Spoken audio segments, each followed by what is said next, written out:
Hi friends, ఎలా ఉన్నారు? ఈరోజు మన ఆనందలహర్లో ఒక ఇన్స్పైరింగ్ స్టోరీ. రైల్వే స్టేషన్లో రైలు కోసం జనాలు ఎదురుచూస్తున్నారు. ఒక మధ్య వయసు జంట పిల్లలతో ఒక బెంచ్ దగ్గర కూర్చున్నారు. పక్కనే ఒక పెద్ద వయసున్న జంట కూడా కూర్చున్నారు. ఆ పెద్దాయన ఏదో పుస్తకం చదువుతున్నారు. ఎక్కడి వరకు వెళ్తున్నారు? మాట కలిపాడు మధ్య వయసు ఆయన. విజయవాడ వెళ్తున్నాం, మీరు అని అడిగాడు పెద్దాయన. మేము విజయవాడ వరకే, రిజర్వేషన్ ఉందా అడిగాడు మధ్య వయసు ఆయన. మా అబ్బాయి చేశాడు, S5లో చెప్పాడు పెద్దాయన. అరే, మాది కూడా S5, వాళ్ళవి ఎదురెదురు సీట్లని తెలుసుకున్నారు. ఆ పుస్తకం ఏంటండి అడిగాడు మధ్య వయసు ఆయన. పుస్తకం అట్ట చూపిస్తూ రామాయణం అని చెప్పాడు పెద్దాయన. ఇప్పుడు ఎంతవరకు చదివారు అడిగాడు మధ్య వయసు ఆయన. సీతా సమేతంగా రామలక్ష్మణులు అడవికి వెళ్ళారు. అక్కడ మధ్యలో గుహుడు కలిశాడు. అవన్నీ ఈ వయసులో ఇప్పుడు నాకు ఎందుకులేండి, రిటైర్ అయ్యాక తీరిగ్గా చదువుకుంటా అన్నాడు ఆయన. పెద్దాయన నవ్వి మళ్ళీ పుస్తకం చదవటంలో మునిగిపోయాడు. రైలు ఇక్కడ 3 నిమిషాలు మాత్రమే ఆగుతుంది. జనాలు కాస్త ఎక్కువగానే ఉన్నారు. త్వరగా రైలు ఎక్కేయాలి.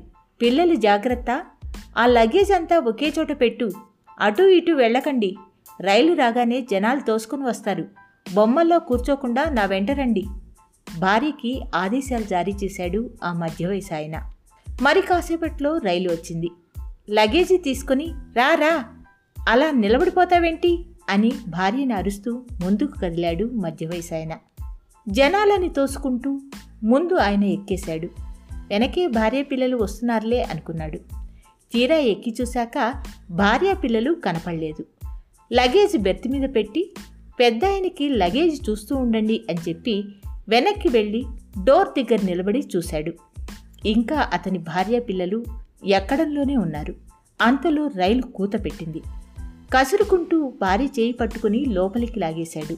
పిల్లల్ని కూడా లోనికి లాగేశాడు. ఇందుకే మిమ్మల్ని బయటికి తీసుకురాను, లోకజ్ఞానం లేదు. నీకు రైలు ఎక్కడం కూడా రాదా? నా వెంట ఎక్కువ అంటే వినపడదా? నిన్ను కాదు, మీ నాన్న ననాలి, నిన్ను నాకు అంటగట్టారు అని గట్టిగా అరుస్తున్నాడు. రైలు కదిలింది.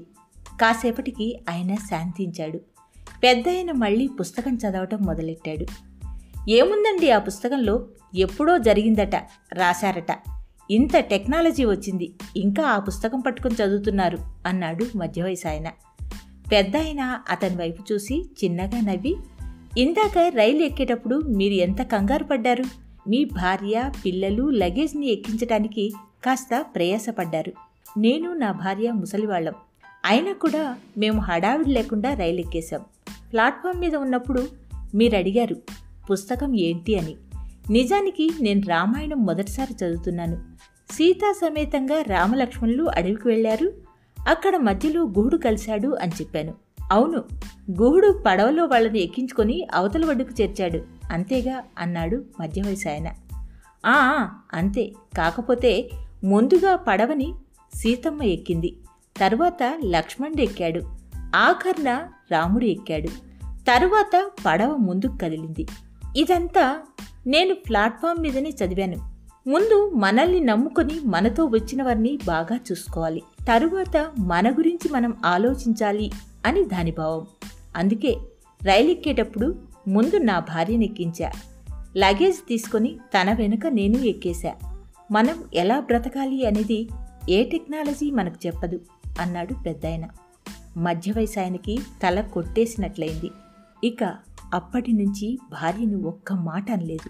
రైలు దిగే వరకు కామ్గా కూర్చున్నాడు. ఈ కథలో నీతేంటో మీకు అర్థమైంటుందనుకుంటాను. ఇలాంటి మరిన్ని మంచి మంచి కథల కోసం ఆనందలహరి పాడ్కాస్ట్ను తప్పక ఫాలో అవుతారు కదూ. మరో మంచి కథతో మీ ముందుకు వస్తాను అనురాధ తీర్థాల ఆనందలహరి పాడ్కాస్ట్లో.